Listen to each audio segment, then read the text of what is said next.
नमस्ते दोस्तों, जोहार। मैं निमेश सर आप सभी का अभिषेक चक्रवर्ती यूट्यूब चैनल में हार्दिक स्वागत करता हूं। क्लास 12 के स्टूडेंट्स के डिमांड को देखते हुए इंग्लिश कोर्स सेट 1 और सेट 2 के लाइक्स एंड कमेंट्स को देखने के बाद और आप लोगों के सेट 3 के डिमांड को देखते हुए मैं फाइनली आप लोगों के बीच इंग्लिश कोर्स का मॉडल सेट 3 के एमसीक्यू टाइप क्वेश्चंस का कंप्लीट सॉल्यूशंस देने वाला हूं, वो भी हर बार की तरह फुल एक्सप्लेनेशंस के साथ। ताई मानिए दोस्तों, बहुत सारे क्वेश्चंस आपको मॉडल सेट से ही देखने को मिलेंगे, ठीक है, जो कि मेरे द्वारा प्रिपेयर किया गया है। जैक के ऑफिशियल साइट के थ्रू से सिर्फ सेट 1 आपको मिला है, ठीक है, बाकी के सेट मैं अपने तरह से आप लोगों को दे रहा हूं, ठीक है। तो जल्दी से तैयार हो जाइए पेन और कॉपी निकाल कर, ठीक है, क्योंकि अब मात्र 1 महीना बचे आपके एग्जाम के लिए। अगर आप लोग इस चैनल पर पहली बार आए हैं तो जल्दी से इस चैनल को सब्सक्राइब कर ले और अपनी कुर्सी की पेटी बांध लीजिए, क्योंकि अब मौसम बिगड़ गया है और परीक्षा का मौसम आ गया है, ठीक है दोस्तों। और कुछ क्वेश्चंस आपको एक्स्ट्रा पूछे जाएंगे, ठीक है। शुरू से ही आप लोग क्या कीजिएगा, उन क्वेश्चंस का आंसर आप लोग वीडियो के साथ देखते देखते आप लोग आंसर्स को भी दीजिएगा, ठीक है। उसमें बहुत सारे क्वेश्चंस आपसे पूछा जाएगा सेट 1 से और सेट 2 से, ठीक है। तो जो भी स्टूडेंट्स अच्छे से तैयार किए हैं वो लोग आंसर्स भी दीजिएगा, ठीक है। तो चलिए दोस्तों, बिना देरी के वीडियो को शुरू करते हैं। और कुछ जनरल इंस्ट्रक्शंस दिए गए दोस्तों, जो मैं ऑलरेडी आप लोगों को सेट 1 और सेट 2 में अच्छे से समझाकर बता चुका हूं, ठीक है। तो डायरेक्ट आज 40 एमसीक्यू टाइप क्वेश्चंस करेंगे। तो चलिए दोस्तों, आज का सेट 3 का पहला क्वेश्चन आप लोग देख सकते हैं। क्वेश्चन 1 क्या लिखा गया दोस्तों, how should an article be ended. एक आर्टिकल यानी लेख को कैसे समाप्त किया जाना चाहिए, यह आपसे पूछा गया दोस्तों। Option C is the correct answer with a suitable conclusion के साथ, यानी एक उपयुक्त निष्कर्ष के साथ। क्या हो जाएगा दोस्तों इसका answer, option C is the correct answer with a suitable conclusion के साथ, ठीक है, एक उपयुक्त निष्कर्ष के साथ। जब भी आर्टिकल लिखिएगा दोस्तों तो उसका कंक्लूजन लास्ट में देना बहुत जरूरी होता है, ठीक है। आपसे एक क्वेश्चन है दोस्तों, आप लोग कमेंट में बताइए कि आर्टिकल इज द डैश, ठीक है। आर्टिकल क्या है दोस्तों, ये सेट 2 में आपको बताए हैं, ठीक है। आप लोग आंसर दीजिएगा, आर्टिकल इज ए डैश, ठीक है। कौन पीस ऑफ राइटिंग है आप लोग कमेंट में बताना, ठीक है। और एक क्वेश्चन सुन लीजिए, what is written at the beginning of an article. Article यानी लेख की शुरुआत में क्या लिखा जाता है, ठीक है। आज जो सेट 3 का क्वेश्चन 1 देखें, वो बताया कि एंडिंग में क्या लिखा जाता है, तो एंडिंग में कंक्लूजन दिया जाता है। लेकिन आपसे क्वेश्चन पूछा जा रहा है कि what is written at the beginning of an article. Article यानी लेख की शुरुआत में क्या लिखा जाता है, और ये क्वेश्चन मैं सेट 2 में आपको अच्छे से समझाकर बताया हूं, ठीक है। आप लोग इसका आंसर दीजिए कि आर्टिकल के बिगिनिंग में क्या लिखा जाता है, ठीक है। चलिए दोस्तों, नेक्स्ट क्वेश्चन की ओर हम लोग देखेंगे। क्वेश्चन नंबर 2 क्या है, क्वेश्चन में देख सकते हैं, notice issued by government appears in dash.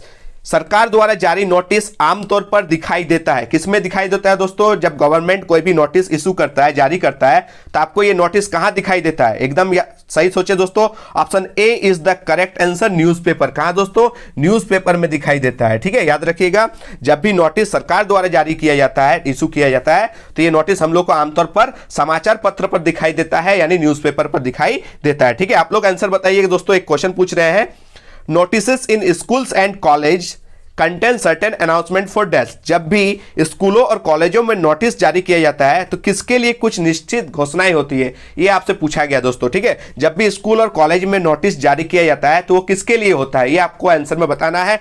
और एक क्वेश्चन बताइएगा दोस्तों, notice is a formal means of dash, ठीक है। नोटिस किसका एक औपचारिक साधन है, इसका आंसर भी आप लोग कमेंट बॉक्स में देना, ठीक है। चलिए नेक्स्ट क्वेश्चन की ओर हम लोग बढ़ेंगे, क्वेश्चन नंबर 3 की ओर। देख सकते हैं दोस्तों, क्वेश्चन नंबर 3 में क्या पूछा गया है, You are Mohan / Mohini.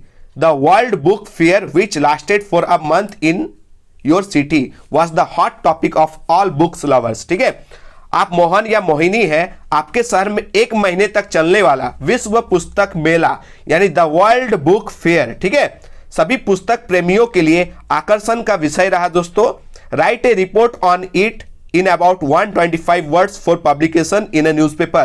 इस पर लगभग 125 शब्दों में समाचार पत्र में प्रकाशन के लिए एक रिपोर्ट लिखिए, ठीक है। What would be correct title for the report? और रिपोर्ट के लिए सही टाइटल, सही शीर्षक, सही हेडिंग क्या होगा, ये आपसे क्वेश्चन में पूछा गया है। जब भी दोस्तों मैंने ऑलरेडी आप लोगों को सेट 1 और सेट 2 में आप लोगों को अच्छे से समझाया हूं कि जब भी इस तरह का लंबा क्वेश्चन आपको दिखाई दे तो इसका टाइटल आप लोगों को क्वेश्चन से ही खोज निकालना है, ठीक है। तो चलिए इसका आंसर हम लोग खोजते हैं दोस्तों।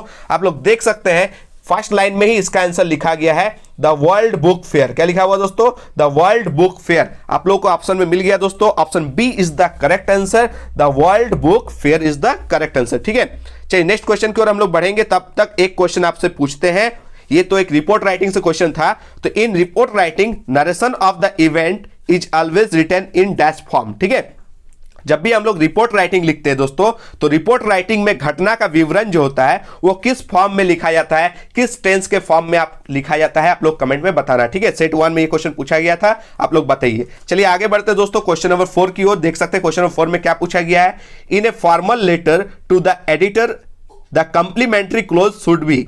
जब हम लोग एक फॉर्मल लेटर यानी औपचारिक पत्र में एडिटर यानी संपादक को पत्र लिखते हैं तो उसका कंप्लीमेंट्री क्लोज क्या होना चाहिए। तो सबसे पहले मैं बता देता हूं दोस्तों कि कंप्लीमेंट्री क्लोज का मतलब क्या होता है। ठीक है, the words that come before the signature of a letter. ठीक है, क्या बताएं दोस्तों, the words that come before the signature of a letter, यानी जब लेटर के अंत में सिग्नेचर करते हैं तो जस्ट उसके ऊपर लिखा गया जो वर्ड्स होता है दोस्तों वो क्या होता है, ये आपसे पूछा गया है। तो आप लोग जानते हैं दोस्तों इसका आंसर क्या हो जाएगा, option B is the correct answer, yours truly. क्या हो जाएगा दोस्तों, योर्स ट्रूली। और एक कॉम्प्लीमेंट्री क्लोज होता है दोस्तों योर्स फैथफुली का भी यूज करते हैं। ठीक है, तो कंप्लीमेंट्री क्लोज के लिए हम लोग क्या किस वर्ड का यूज करते हैं, या फिर योर्स ट्रूली या फिर योर्स फैथफुली। ये याद रखिएगा दोस्तों, बहुत ही इंपॉर्टेंट क्वेश्चन है। चलिए आप लोग बताइए कि लेटेस्ट टू द एडिटर में सुटेबल जो होता है दोस्तों, सुटेबल जो सैल्यूटेशन होता है यानी अभिवादन होता है, उसके लिए हम लोग कौन सा वर्ड्स यूज करते हैं। ठीक है,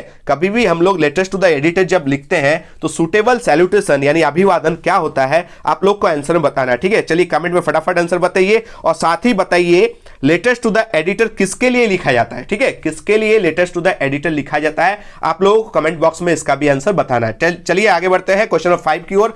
देख सकते हैं क्वेश्चन नंबर 5 में क्या पूछा गया है, Which of the following can be added to make article writing interesting? यानी आर्टिकल राइटिंग को रोचक यानी इंटरेस्टिंग बनाने के लिए निम्नलिखित में से किसे जोड़ा जा सकता है, ये आपसे क्वेश्चन में पूछा गया है।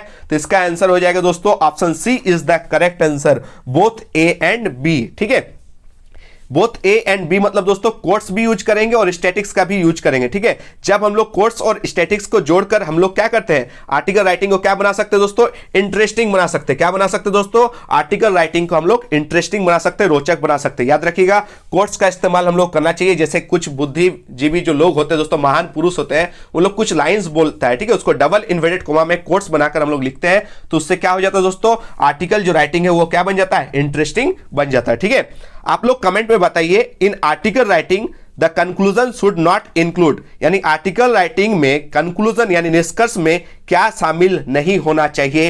ये सेट 1 में आप लोगों को बता चुका हूं, आप लोग कमेंट में बताइए कि आर्टिकल राइटिंग में कंक्लूजन में क्या ऐड नहीं होना चाहिए, क्या इंक्लूड नहीं होना चाहिए। ठीक है, चलिए नेक्स्ट क्वेश्चन की ओर हम लोग बढ़ेंगे, क्वेश्चन नंबर 6 की ओर। देख सकते हैं क्वेश्चन नंबर 6 में क्या पूछा गया है, what is the motive of writing a letter to the editors. फिर से सुनिए, व्हाट इज द मोटिव, यहां पर मोटिव पूछा गया है यानी मकसद पूछा गया है। ठीक है, यानी एडिटर्स यानी संपादक को पत्र लिखने का मकसद क्या है, मोटिव यानी मकसद क्या है, ये आपसे पूछा गया है। तो option D is the correct answer. क्या हो जाएगा दोस्तों, ऑप्शन डी। ठीक है, याद रखिएगा option D is the correct answer, to request him to give some space to your letter in him paper. ठीक है, उनसे अनुरोध करने के लिए कि वह आपके पत्र को उनके पेपर में कुछ जगह दे। याद रखिएगा बहुत सारे बच्चे तो ऑप्शन ए टिक करके आएंगे। ठीक है, तो सतर्क रहिएगा दोस्तों, ऑप्शन ए में क्या लिखा गया, to ask him to take action.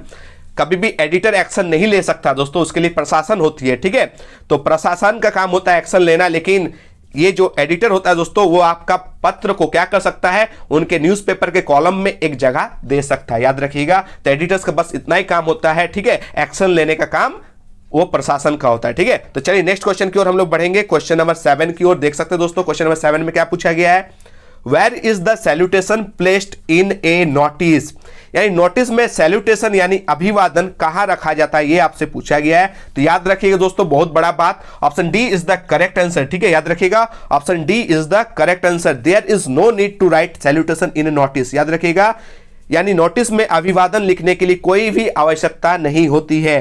Salutation जैसे किसे बोलते हैं दोस्तों, सैल्यूटेशन अभिवादन सर या मैडम का जो हम लोग इस्तेमाल करते हैं उसका यूज नोटिस राइटिंग में नहीं किया जाता है, बस उसका यूज कहां किया जाता है दोस्तों, फॉर्मल लेटर्स जैसे लेटर्स टू द एडिटर्स में हम लोग इस सैल्यूटेशन का इस्तेमाल करते हैं। सैल्यूटेशन के रूप में सर या मैडम का हम लोग इस्तेमाल करते हैं। नोटिस राइटिंग में कभी भी हम लोग सैल्यूटेशन का यूज नहीं करते हैं, इसलिए option D is the correct answer, there is no need to write salutation in a notice, यानी नोटिस राइटिंग में सैल्यूटेशन लिखने की कोई भी आवश्यकता नहीं होती। ठीक है, आप लोग कमेंट में बताइए what is the chief purpose of notice writing, ठीक है, नोटिस राइटिंग का चीफ पर्पस यानी मुख्य उद्देश्य क्या है, ये आप लोगों को सेट 2 में बता चुका हूं। आप लोग कमेंट में जरूर बताइएगा कि नोटिस राइटिंग लिखने का मुख्य उद्देश्य यानी चीफ पर्पस क्या होता है, ठीक है। तो दोस्तों इस तरह से हम लोगों ने सेट 3 के राइटिंग सेक्शन के top 7 important exam related MCQ type questions complete कर लिया और आप लोगों से सेट 1 और सेट 2 से इंपॉर्टेंट राइटिंग सेक्शन से कुछ क्वेश्चंस पूछा गया है। आशा करते हैं आप लोग इसका सही सही आंसर्स दे दिए होंगे, ठीक है। तो इस तरह हम लोगों ने राइटिंग सेक्शन से सेट 1 में 7 क्वेश्चन, सेट 2 में 7 क्वेश्चंस और सेट 3 में भी 7 क्वेश्चंस, यानी टोटल 21 इंपॉर्टेंट क्वेश्चंस को कंप्लीट कर लिया। ताई मानिए दोस्तों आप लोगों के एग्जाम में बहुत सारे क्वेश्चंस इन तीनों सेटों से देखने को मिलेंगे, ठीक है। अगर आप लोगों का लाइक्स और कमेंट्स ज्यादा से ज्यादा और ढेर सारा प्यार और सपोर्ट मिला तो दोस्तों बहुत ही जल्द सेट 4 भी लेकर आऊंगा, ठीक है। तो जल्दी से सेट 3 को आप लोग लाइक कीजिए और ज्यादा से ज्यादा दोस्तों को शेयर कर दीजिए, ठीक है। बहुत ही जितना जल्दी ज्यादा से ज्यादा लाइक्स देखने को मिलेंगे, कमेंट्स देखने को मिलेंगे और सेट 4 का डिमांड देखने को मिलेंगे, मैं जल्द से जल्द सेट 4 लाऊंगा, ठीक है। तो चलिए दोस्तों अब जो क्वेश्चन नंबर 8 से लास्ट क्वेश्चन यानी क्वेश्चन नंबर 40 तक आपके 2 टेक्स्ट बुक्स फ्लैमिंगो और विस्टास से क्वेश्चन पूछे गए हैं। तो चलिए फटाफट इन क्वेश्चंस का आंसर देंगे, ठीक है। तो देख सकते हैं दोस्तों क्वेश्चन नंबर 8 में क्या पूछा गया है, which attitude of M Hamel surprised Franz, यानी एम हेमेल के किस रवैये ने, किस एटीट्यूड ने फ्रांज को चौंका दिया, आश्चर्य में डाल दिया। तो याद रखिए दोस्तों ये अच्छे से आप लोगों को ऑलरेडी करवा चुका हूं, ठीक है। इसका इंपॉर्टेंट सब्जेक्टिव भी दे चुका हूं और important top important MCQ type question भी आप लोगों को कंप्लीट करा चुका हूं, ठीक है। तो इसका आंसर तो आप लोग धड़ल्ले से दीजिएगा। Option A is the correct answer दोस्तों, soft kind and polite behaviour, ठीक है। Soft kind and polite behaviour को देखकर, ठीक है, कौन आश्चर्य में पड़ जाता है, फ्रांज, याद रखिए, ठीक है। क्योंकि एम हेमेल जो है दोस्तों पहले स्ट्रिक्ट टीचर थे, एक डिसिप्लिन टीचर थे, ठीक है। लेकिन जैसे ही बर्लिन से ऑर्डर आ जाता है दोस्तों तो वो क्या बन जाते हैं, सॉफ्ट बन जाते हैं, काइंड बन जाते हैं, पोलाइट बन जाते हैं और जेंटल बन जाते हैं, ठीक है। तो जैसे ही फ्रांज जो है वो क्लासरूम में आता है तो एम हेमेल उसे ना ही पिटता है ना ही डांटता है, उसे काइंड और सॉफ्ट और पोलाइट को देखकर ये फ्रांज जो है दोस्तों वो आश्चर्य में पड़ जाता है, ठीक है। तो चलिए दोस्तों नेक्स्ट क्वेश्चन की ओर हम लोग बढ़ेंगे, क्वेश्चन नंबर 9 की ओर। देख सकते हैं क्वेश्चन नंबर 9 में क्या पूछा गया है, Which is the center of India's glass blowing industry? Bharat में कांच उद्योग का केंद्र कौन सा है, ये आपसे क्वेश्चन में पूछा गया। ऑप्शन देख सकते हैं दोस्तों, Firozpur, option A, option B Manipur, option C Baliapur. Baliapur का नाम सुने हैं, कितने बच्चों ने बलियापुर का नाम आप लोग सुने हैं, आप लोग कमेंट बताइएगा, ठीक है। बलियापुर कौन कौन जानते हैं, ठीक है, क्योंकि ये हम ही लोग का एरिया है, ठीक है। And option D Firozabad. तो इसका करेक्ट आंसर क्या हो जाएगा दोस्तों, Firozabad is the correct answer, ठीक है। याद रखिएगा इंडियाज ग्लास ब्लोइंग इंडस्ट्री कहां है दोस्तों, फिरोजाबाद में है, ठीक है। और आप लोगों को पता है Firozabad is famous for its bangles, और यह शहर अपनी चूड़ियों के लिए बहुत ही ज्यादा फेमस है, ठीक है। और आप लोगों को अच्छे से पता है इस फिरोजाबाद से कौन बिलोंग करते दोस्तों, मुकेश। कौन, मुकेश, जो क्या बनना चाहता है आप लोग कमेंट में बताइएगा। मुकेश का इच्छा क्या है, मुकेश का एम्बिशन क्या है, वो क्या बनना चाहता है आप लोग कमेंट में बताइएगा, ठीक है। चलिए नेक्स्ट क्वेश्चन की ओर हम लोग बढ़ेंगे, क्वेश्चन नंबर 10 की ओर। देख सकते हैं क्वेश्चन नंबर 10 में क्या पूछा गया है, Who tossed Douglas into the deep end of the pool? Pool के गहरे छोर में डगलस को किसने फेंका था, ये आपसे क्वेश्चन में पूछा गया है। आप सभी को पता है क्योंकि मैं ऑलरेडी इसको भी अच्छे से समझा चुका हूं, इस चैप्टर को भी अच्छे से क्लियर करके इसके भी टॉप 20 एमसीक्यू टाइप क्वेश्चंस आप लोगों को प्रोवाइड कर चुका हूं। तो इसका आंसर क्या हो जाएगा दोस्तों, option C is the correct answer, probably 18 years old boy. क्या हो जाएगा, probably 18 years old boy, option C is the correct answer. एक हट्टा कट्टा सा शायद 18 साल का लड़का था जो big bully of a boy था और डगलस को उठा के पूल में फेंक दिया था।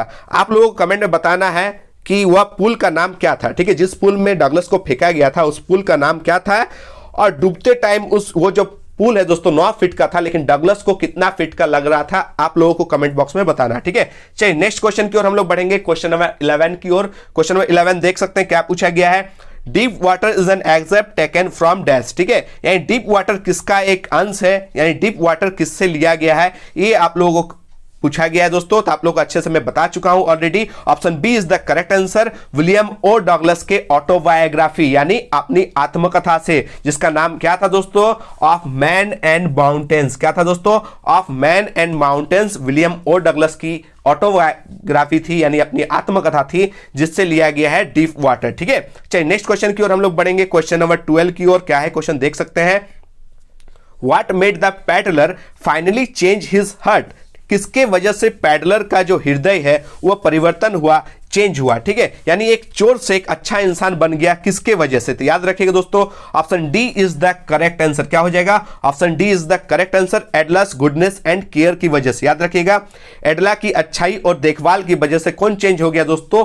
पैडलर। कौन चेंज हो गया? पैडलर चेंज हो गया। आप लोगों को पता है दोस्तों, ये अच्छे से समझा चुका हूं। आप लोग कमेंट में बताइए, ये जो पैडलर है, Who offered shelter to the peddler, ठीक है, पैडलर को आश्रय किसने दिया था? सेट 2 में आपको अच्छे से बताया था, ठीक है, इस पैडलर को आश्रय कौन दिया था, ठीक है, और जिसने दिया था वो ठगा चुका था, ठीक है, याद रखिएगा, उसका 30 कॉर्नर्स लेके भागा था, ठीक है। तो आप लोग कमेंट बताना है, पैडलर को एक रात के लिए किसने आश्रय दिया था, ठीक है। और एक क्वेश्चन आप लोग बताना है कि in peddler's view what does the world look like, peddler की नजर में दुनिया कैसी दिखती थी? सेट 1 में ये क्वेश्चन आपको अच्छे से समझा चुका हूं। आप लोग फटाफट जो भी क्वेश्चंस मैं पूछ रहा हूं, आप लोग उसका आंसर देते जाइएगा, साथ ही साथ आपका क्या हो जाएगा? रिवीजन भी हो जाएगा, और सेट 3 का भी 40 क्वेश्चंस आपका कंप्लीट हो जाएगा, ठीक है। चलिए दोस्तों, नेक्स्ट क्वेश्चन की ओर हम लोग बढ़ेंगे, क्वेश्चन नंबर 13 की ओर, जो बहुत ही ज्यादा इंपॉर्टेंट क्वेश्चन है। Where was the annual convention 1916 of the Indian National Congress party held? भारतीय राष्ट्रीय कांग्रेस पार्टी का वार्षिक अधिवेशन जो दिसंबर 1916 में हुआ था, वह कहां आयोजित किया गया था? ये आपसे क्वेश्चन में पूछा गया है। तो इसका आंसर आप लोग पता है दोस्तों, option B is the correct answer, Lucknow. कहां दोस्तों? लखनऊ में। और कब किया गया था? दिसंबर 1916 में। कब दोस्तों? दिसंबर 1916 में किया गया था। कहां किया गया था? लखनऊ में किया गया था, ठीक है। क्या हुआ था दोस्तों इस time? Indian National Congress party का एनुअल कन्वेंशन हुआ था, ठीक है। और यहां पर महात्मा गांधी जी से मिलने के लिए कौन आए थे? बिहार से, ठीक है। लैंडलॉर्ड सिस्टम के बारे में कंप्लेन करने के लिए, इनजस्टिस जो हो रहा था दोस्तों वहां का लैंडलॉर्ड सिस्टम में, उसके बारे में कंप्लेन करने के लिए गांधी जी से मिलने कौन आए थे? बिहार से, चंपारण से। आप लोग कमेंट में बताना है। और वही जो है दोस्तों उस चैप्टर का, इंडिगो चैप्टर का मेन इंपॉर्टेंट कैरेक्टर है, ठीक है। तो चलिए दोस्तों, नेक्स्ट क्वेश्चन की ओर हम लोग बढ़ेंगे, क्वेश्चन नंबर 14 की ओर। देख सकते हैं क्वेश्चन नंबर 14 में क्या पूछा गया है। What was the brand name of the makeup material that Gemini Studio bought? ठीक है, ये जो Gemini Studio है दोस्तों द्वारा खरीदे गए मेकअप मटेरियल का ब्रांड नाम क्या था? ये आपसे क्वेश्चन पूछा गया है। आप सभी को पता है दोस्तों, option A is the correct answer, pancake. क्या हो जाएगा दोस्तों? Pancake is the correct answer. आप लोग कमेंट में बताइए, when was Gemini Studio set up? ये जो जेमिनी स्टूडियो है दोस्तों, ये कब स्थापित की गई थी? ये आपको क्वेश्चन बताना है। और साथ ही साथ और एक क्वेश्चन आपको बताना है कि हु वाज द फाउंडर और boss of the Gemini studio, ठीक है। और ये जो जेमिनी स्टूडियो है उसका फाउंडर यानी संस्थापक या बॉस का नाम आप लोगों को कमेंट में बताना है, ठीक है। 3 क्वेश्चन हो गया दोस्तों। सेट 1 में मैं बता चुका हूं, ठीक है, बॉस कौन था, और सेट 2 में मैं बता चुका हूं, ठीक है, कौन फाउंडर था। और आप लोगों को कमेंट में साथ ही साथ बताना है ये जो जेमिनी स्टूडियो है दोस्तों, ये कब सेटअप हुआ, कब स्थापित हुआ, ठीक है। आप लोग जल्दी से कमेंट में बताइए, एक ना एक क्वेश्चन आपको एग्जाम में जरूर देखने को मिलेंगे, ठीक है। चलिए नेक्स्ट क्वेश्चन की ओर हम लोग बढ़ेंगे, क्वेश्चन नंबर 15। देख सकते हैं क्वेश्चन नंबर 15 में क्या पूछा गया है। Who is Sophie's elder brother? Sophie का जो बड़ा भाई है दोस्तों वो कौन है? तो आप लोग याद रखिएगा दोस्तों, option A is the correct answer, Geoff हो जाएगा। कौन हो जाएगा दोस्तों? Geoff is the correct answer, ठीक है। जियोफ सॉफी का एल्डर ब्रदर था। और साथ ही साथ एक नेक्स्ट क्वेश्चन आप लोग देख सकते हैं, क्वेश्चन नंबर 16 में क्या पूछा गया है कि who is Sophie's younger brother? Sophie का छोटा भाई का नाम क्या था, ठीक है। बड़ा भाई का नाम आप लोगों को बता चुका हूं, जियोफ था, और छोटा भाई का नाम दोस्तों डेरेक। क्या था दोस्तों? Derek is the correct answer, option B is the correct answer, ठीक है। आप लोग कमेंट में बताइए दोस्तों कि who were Sophie and Jansie? Set 1 में ये क्वेश्चन आया था कि who were Sophie and Jansie? Sophie और जेंसी कौन थे? आप लोग कमेंट में बताना है। और साथ ही साथ जो सेट 2 में मैं बता चुका हूं कि what kind of girl is Sophie? Sophie किस टाइप की लड़की है? वो भी आप लोग कमेंट बॉक्स में इसका आंसर देना है, ठीक है। तो चलिए दोस्तों, नेक्स्ट क्वेश्चन की ओर हम लोग बढ़ेंगे, क्वेश्चन नंबर 17 की ओर। देख सकते हैं क्वेश्चन नंबर 17 में क्या पूछा गया है। Who describes interview as thumbprints on his windpipe? कौन इंटरव्यू यानी साक्षात्कार का वर्णन अपनी श्वास नली पर पड़े अंगूठे के निशानों के रूप में करते हैं, ठीक है। देखिए इंटरव्यू जो होता है दोस्तों बहुत ही हार्ड होता है, ठीक है। हर कोई इंटरव्यू फेस करना नहीं चाहता, ठीक है। किसी का सांस अटक जाता है, किसी को बुखार आ जाता है, ठीक है। ये होता है इंटरव्यू, ठीक है।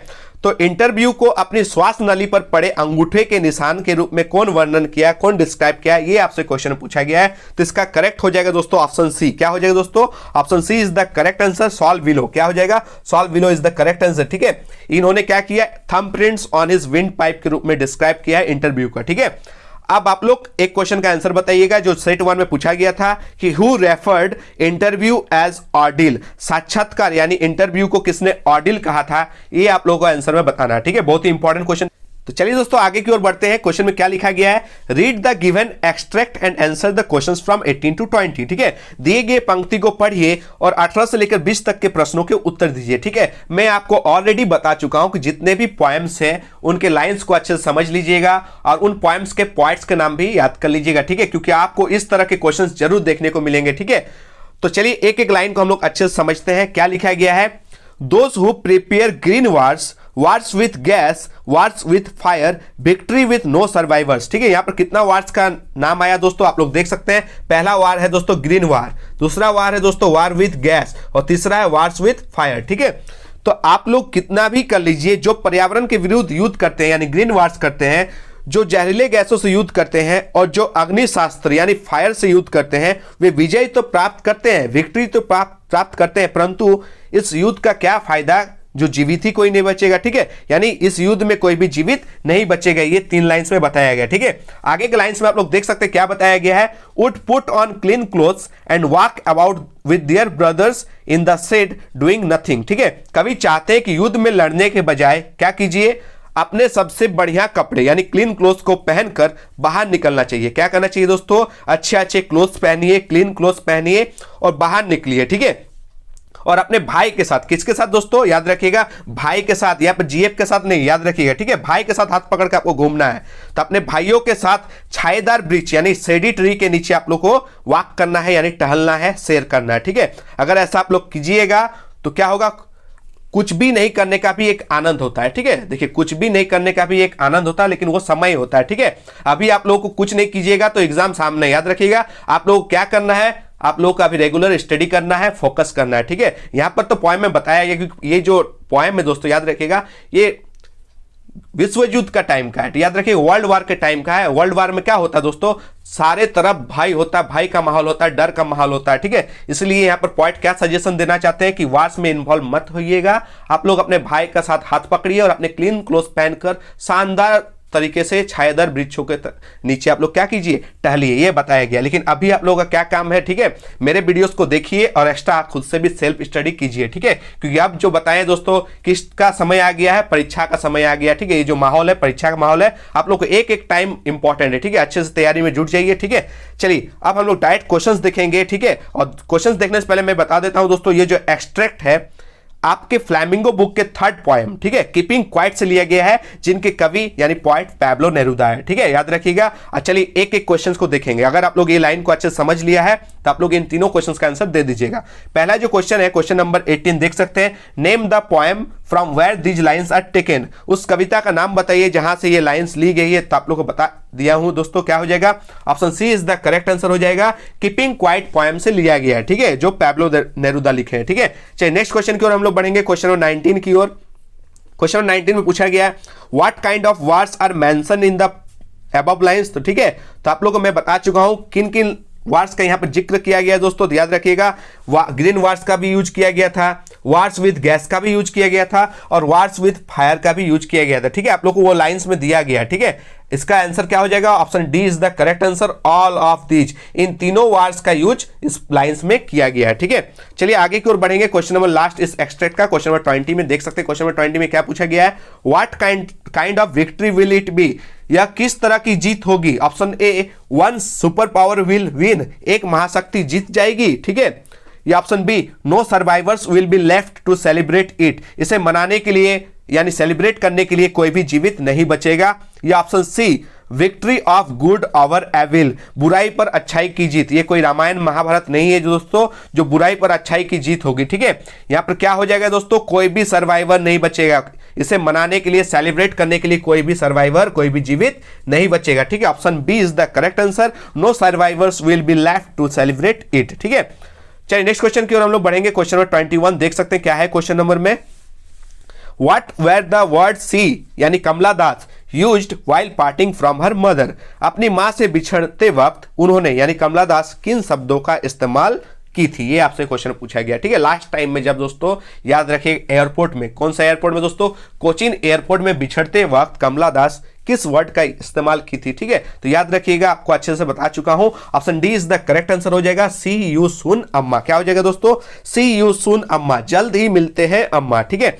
चलिए आप लोग कमेंट में बताइए, कमला दास अपनी मां की तुलना यानी कंपेयर किससे करती है, ठीक है। ये इसका आंसर आप लोग कमेंट में जरूर बताना है कि कमला दास जो है दोस्तों अपनी मम्मी की तुलना किससे की थी, ठीक है। चलिए नेक्स्ट क्वेश्चन की ओर हम लोग बढ़ेंगे। क्वेश्चन नंबर 22 देख सकते हैं। क्वेश्चन नंबर 22 में क्या पूछा गया है कि an elementary school classroom in a slum कविता किसने लिखी है, ये आपसे क्वेश्चन पूछा गया है। Who has written the poem an elementary school classroom in a slum. तो इसका आंसर आप लोग पता है दोस्तों, option B is the correct answer, Stephen Spender, ठीक है।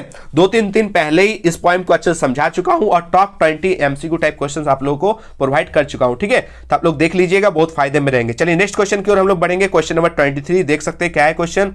ए thing of beauty is an excerpt taken from John Keats dash, ठीक है।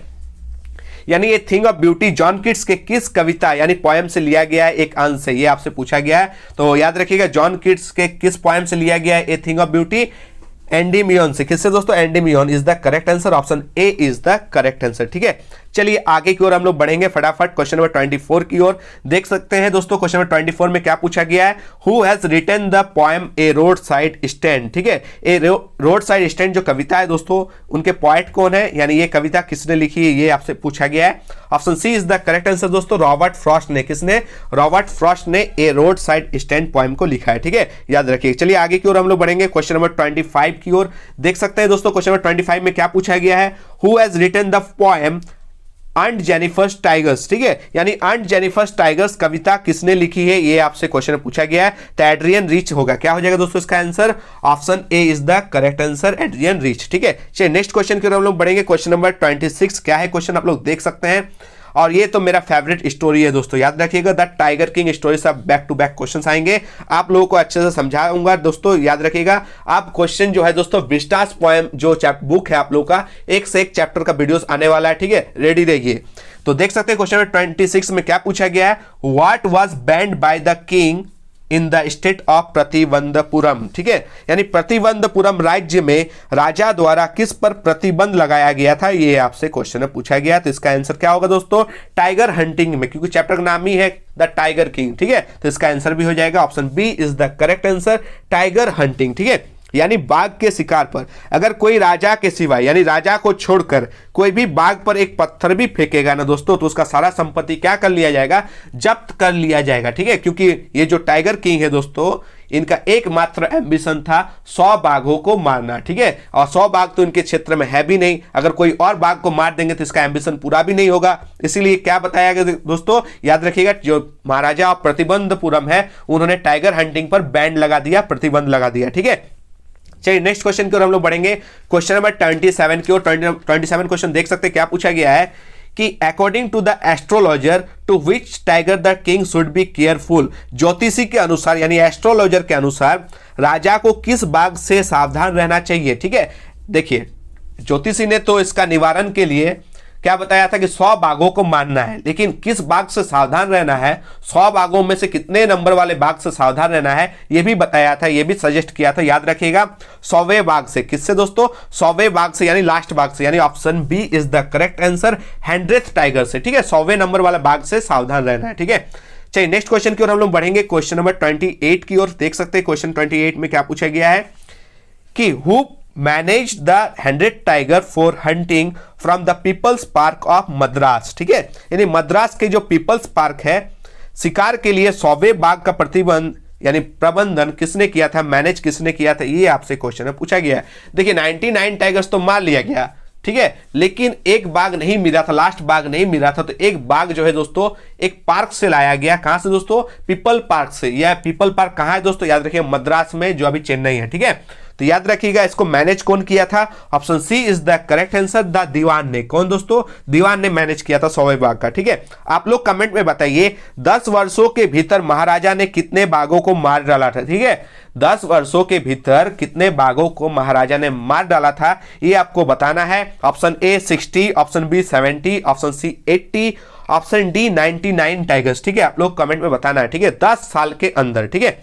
चलिए दोस्तों नेक्स्ट क्वेश्चन की ओर हम लोग बढ़ेंगे, क्वेश्चन नंबर 29 की ओर। देख सकते हैं क्वेश्चन नंबर 29 में क्या पूछा गया है, who is the author of the third level, यानी द थर्ड लेवल के लेखक कौन है। Option A is the correct answer, Jack Finney. कौन है दोस्तों, Jack Finney is the correct answer. ठीक है, चलिए नेक्स्ट क्वेश्चन की ओर हम लोग बढ़ेंगे, क्वेश्चन नंबर 30 की ओर। देख सकते हैं क्वेश्चन नंबर 30 में क्या पूछा गया है कि which programme aim to take high school students to the end of the world. याद रखिएगा, किस कार्यक्रम का उद्देश्य, यानी किस प्रोग्राम का उद्देश्य हाई स्कूल के छात्रों को दुनिया के अंत तक ले जाना था। ठीक है, दुनिया के अंत मतलब दोस्तों अंटार्कटिका के पास ले जाना था। ठीक है, तो याद रखिएगा option D is the correct answer, Geoff Green's students on ice programme. इस प्रोग्राम का नाम क्या था दोस्तों, स्टूडेंट्स ऑन आइस प्रोग्राम। ठीक है, ये करेक्ट आंसर हो जाएगा। चलिए नेक्स्ट क्वेश्चन की ओर हम लोग बढ़ेंगे, क्वेश्चन नंबर 31 की ओर। देख सकते हैं दोस्तों क्वेश्चन नंबर 31 में क्या पूछा गया है, फॉर हाउ मैनी ईयर्स, क्या है दोस्तों, for how many years has the programme students on ice been in operation. ठीक है,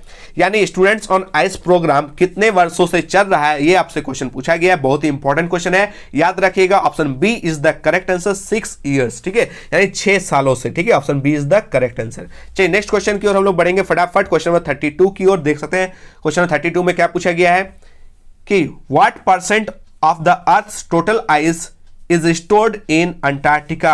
ये अंटार्कटिका में पृथ्वी का कुल बर्फ का, कुल आइस का कितना प्रतिशत जमा है, सिर्फ अंटार्कटिका में पूछा गया। ठीक है, पूरी जो पृथ्वी है दोस्तों उसका जो बर्फ है दोस्तों परसेंटेज होता है, तो कितना परसेंट सिर्फ और सिर्फ अंटार्कटिका में जमा है, ये आपसे क्वेश्चन पूछा गया। आप लोग आश्चर्य हो जाइएगा दोस्तों, option D is the correct answer, 90%। ठीक है, एक फिल्म है दोस्तों, याद रखिएगा एंटरटेनमेंट, उसमें दिखाया गया है अंटार्कटिका को। ठीक है, चलिए नेक्स्ट क्वेश्चन की ओर हम लोग बढ़ेंगे, क्वेश्चन नंबर 33 की ओर। देख सकते हैं क्वेश्चन नंबर 33 में क्या पूछा गया है, at what age Sadao's father sent him to Antarctica for studies. ठीक है, यानी सैडो के पिता ने उन्हें किस उम्र में पढ़ने के लिए अमेरिका भेजा था। ठीक है, अपने दुश्मन देश अमेरिका भेजा गया था, ये आपसे क्वेश्चन पूछा गया है।